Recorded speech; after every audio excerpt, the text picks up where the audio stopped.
And I looked and saw a lamb standing on a Mount Zion, and with him 144,000, having his father's name written upon their foreheads. And I heard a voice out of the heaven, like the voice of many waters, and like the voice of loud thunder. And I heard the sound of harpists playing their harps, and they sang a new song before the throne, and before the four living creatures, and the elders. And no one was able to learn that song except the 144,000 who were redeemed from the earth. They are those who were not defiled with women, for they are maidens. They are those following the Lamb wherever he leads them on. They were redeemed from among men, being first fruits to Elohim and to the Lamb. And in their mouth was found no falsehood, for they are blameless before the throne of Elohim. And I saw another messenger flying in the mid-heaven, holding the everlasting good news to announce to those dwelling on the earth, even to every nation and the tribe and tongue and people, saying with a loud voice, "Fear Elohim and give esteem to him, because the hour of his judgment has come, and worship him who made the heaven and the earth and sea and fountains of water." And another messenger followed, saying, "Babel is fallen, that great city, because she has made all nations drunk of the wine of the wrath of her whoring." And a third messenger followed them, saying with a loud voice, "If anyone worship the beast and his image, and receive his mark upon his forehead or upon his head, he also shall drink of the wine of the wrath of Elohim, which is poured out undiluted into the cup of his wrath,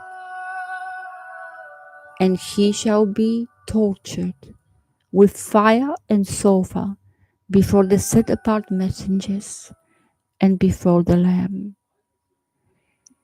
And the smoke of their torture goes up forever and ever, and they have no rest day or night, those worshipping the beast and his image. Also, if anyone receives the mark of his name, here is the endurance of the set apart ones. Here are those guarding the commands of Elohim and the belief of Yahusha.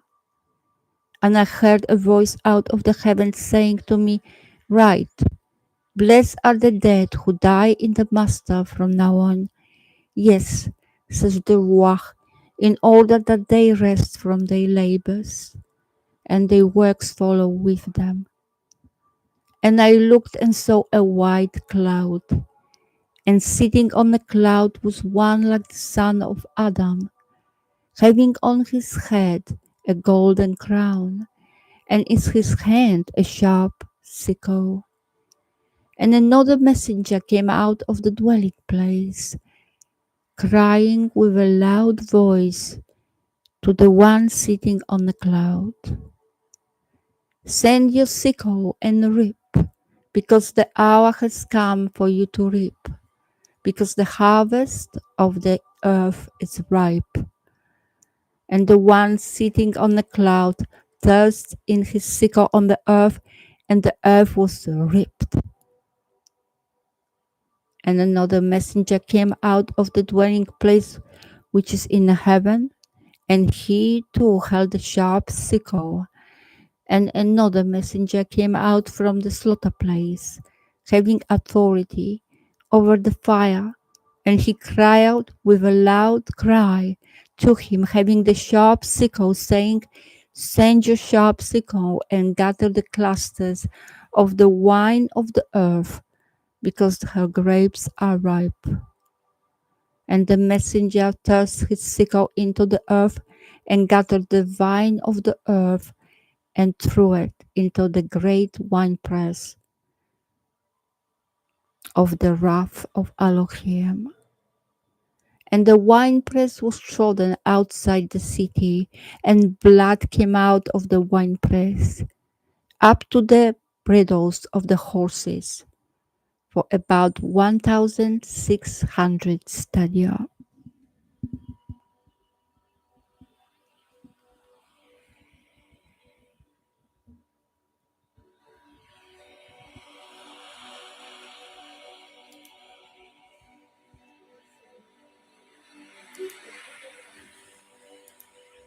Okay, have a